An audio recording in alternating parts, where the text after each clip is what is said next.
I did find my Russian pictures that I took in 1998 when I was on a project with AID. I guess that's the organization it was. And I spent, as you may remember on one of my videos, a few days in Korea or South Korea, and then over here now in Russia in the Far East. My assignment was to talk to people in technical schools, and I think it was technical schools where they had night classes or like night classes as we have here sometimes in our technical schools, and to talk about business and economics, which certainly was a time when Russia was trying to, or many of the people, I should say, in Russia were trying to develop freedom and democracy and helping people to learn how to manage business. But this picture, this first one here, is of a gal who is our translator. It was my wife Connie and I, and the translator here is in front of a national, what was it, Afghanistan War Memorial with the names of hundreds, maybe thousands of Russian soldiers that were killed during that conflict, which was what it was. And these two gals are a couple more of our translators, and it wasn't difficult to speak with them because they were extremely fluent in English. The one gal, while we were there, had her car stolen, which probably happens every now and then.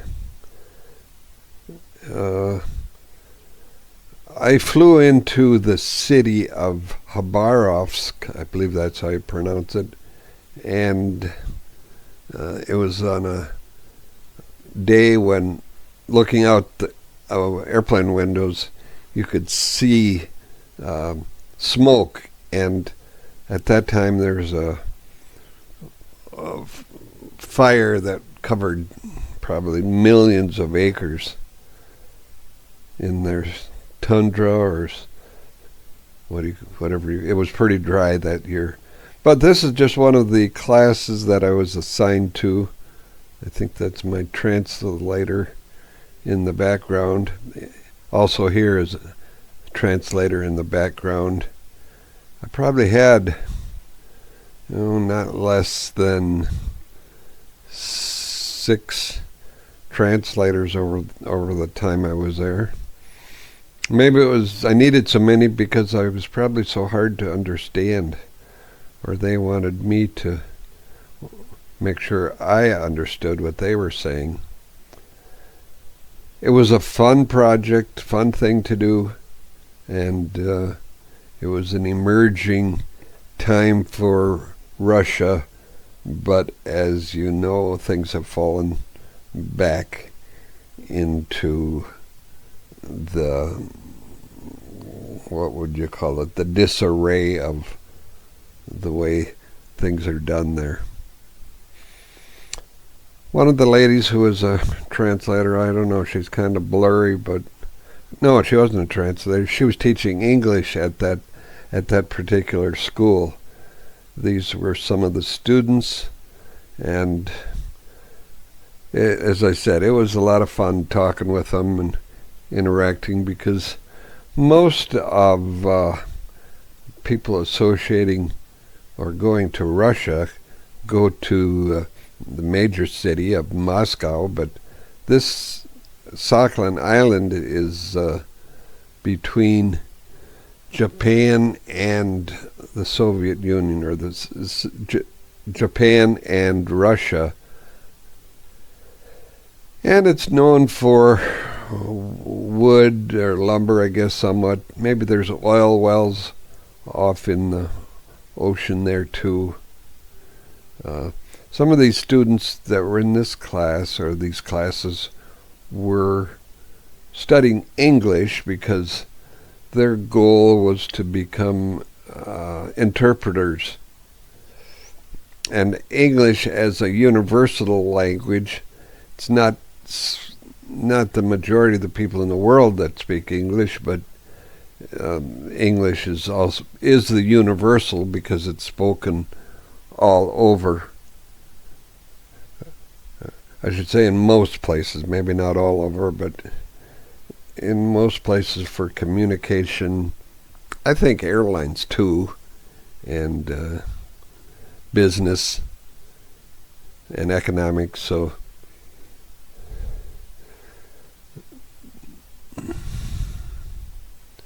Sakhalin Island was another name. There is Yuzhno-Sakhalinsk, but I think it was also known for being a penal colony in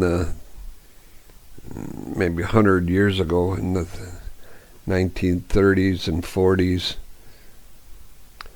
These two, one's my wife and the other's a lady that was over with her husband, and he also was doing similar things to what I was doing, and being assigned to different schools, different projects, and to talk about things that they need to learn and need to do better in developing a free market economy. And that's the guy. I think he was from Arkansas, and we never had any follow-up communication with him when we got back home, other than I think we got a Christmas card one time.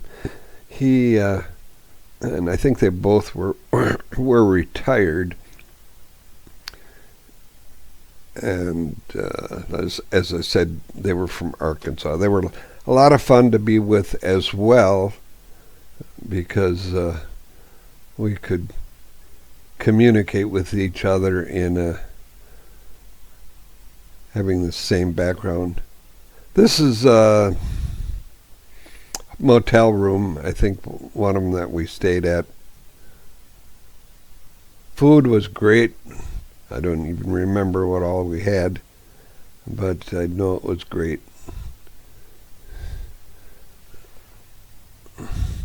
Bathroom.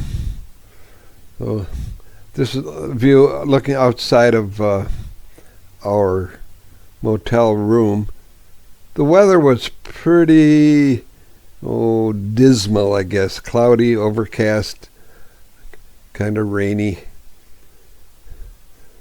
And of course I was a little bit nervous. Sometimes you don't know what people think of you when they look at you taking pictures,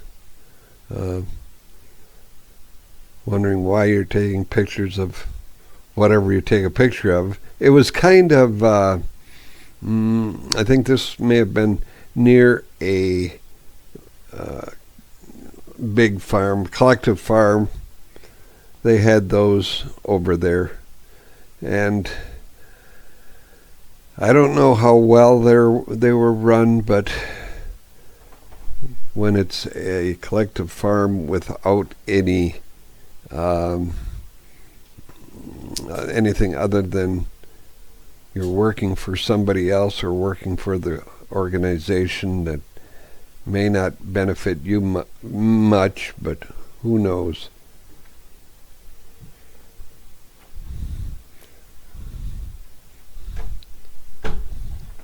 If you're interested in more of these things, certainly there's a lot more information out there on the internet and YouTube.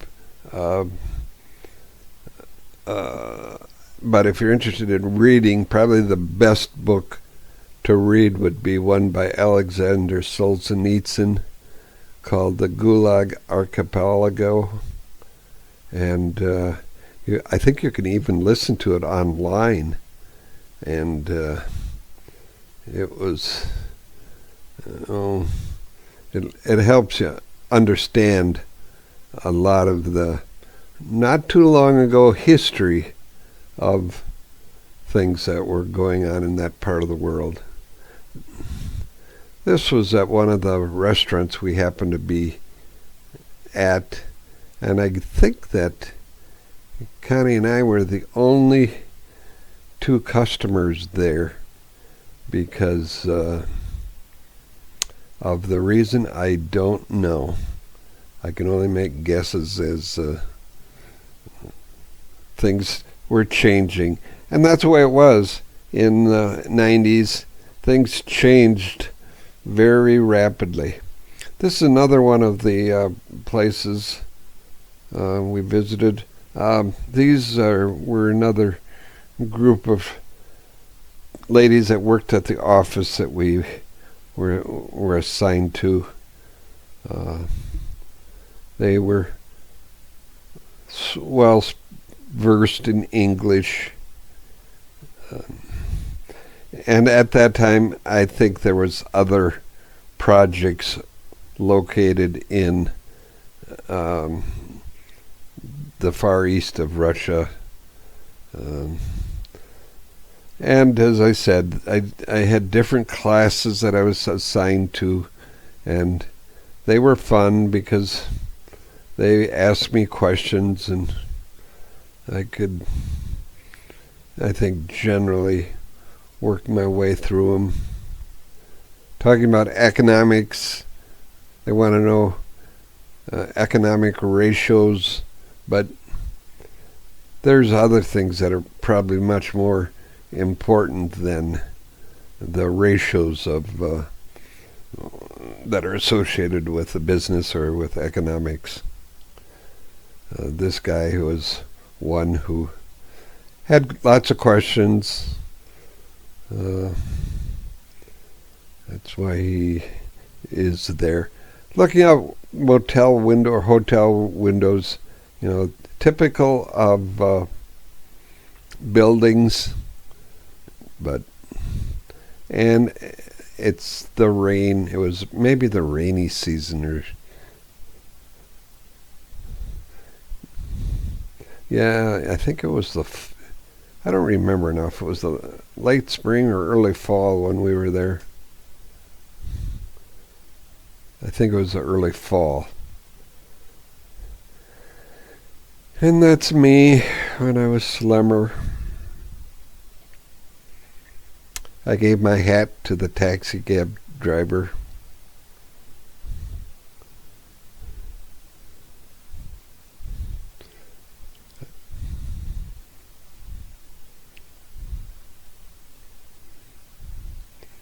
Like I said, it was a fun adventure, and the plan was, well, maybe go on more of those in the near future. But as that was in 1998, and I was still working and doing various things on the farm. That's a collective farm right there. And then 9/11 happened, and that was certainly put an end to lots and lots of things. The more memorials. That particular man was, I remember his name is Rostov, and he was a young guy. He could speak English really well, and as we look back at these pictures, you wonder whatever happened to those people that you met and you were quite fond of, and did they immigrate out of Russia? Do they have a good living at the present time? I thought Sakhalin Island would have been a nice place for tourism. It was, I think there's ski hill there, Uh, nice fishing, looks like nice fishing streams. I don't know if they're polluted or not. Here's a athletic field. People were doing, probably playing games or soccer. I'm sure is a big sport in not only that part of the world, as you all know, all over the world.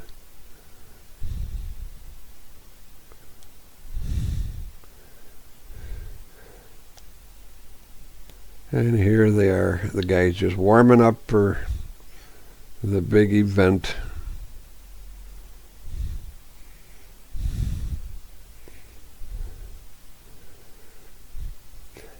And like I said, was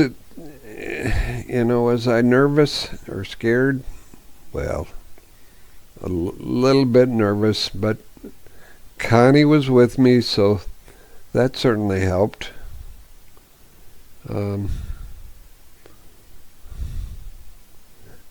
I had my translators with me all over, wherever I went. And this picture makes me think, well, that was probably in the fall.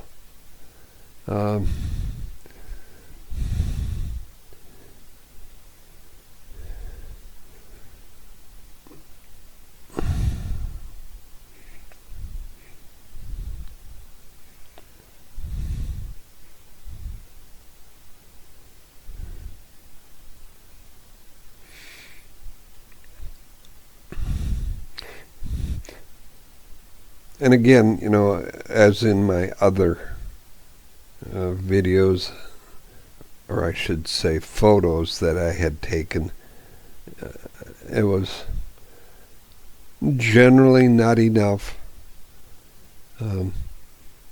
Trying to condense 10 or 12 days into 20 minutes probably is easier if you take photos than it would be if you took a lot of different videos.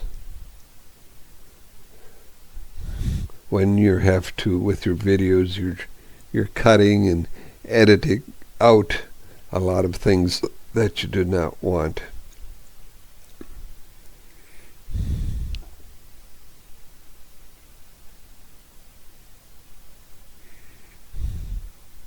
At one time I had thought of traveling from the far east of Russia, going across the Trans-Siberian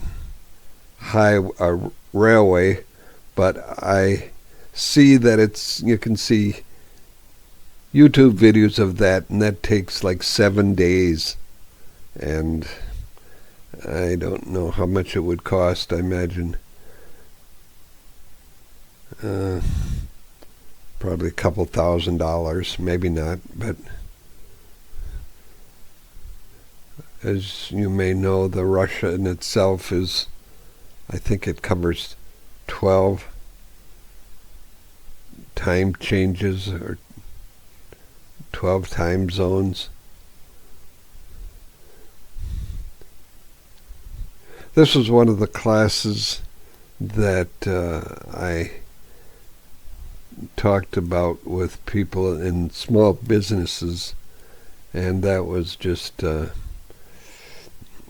these people wanted to have their own business rather than being dependent on the government to do things that I guess I just don't know exactly how to say it, but what they did want was their own small businesses. And I don't know what kind they were doing, other than one of the ladies, and I think it's in this next picture here.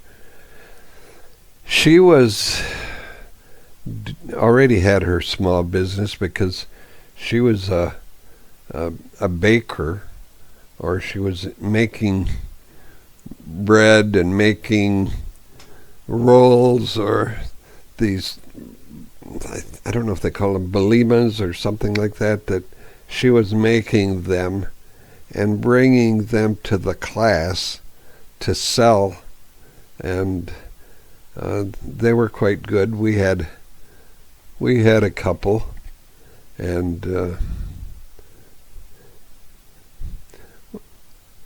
I don't remember so much about what kinds of food we had, but we certainly were well taken care of. We traveled from the city that we went into, Yuzhno-Sakhalinsk, to the north by train, and I think that it might have been, I don't know if it was an overnight trip, but it was quite a trip overnight. That in the train, and that was for us a new experience, and it was kind of rough. You don't sleep. But anyway, this is kind of concluding my Russian adventure, and feel free to subscribe, and I'll have more next time.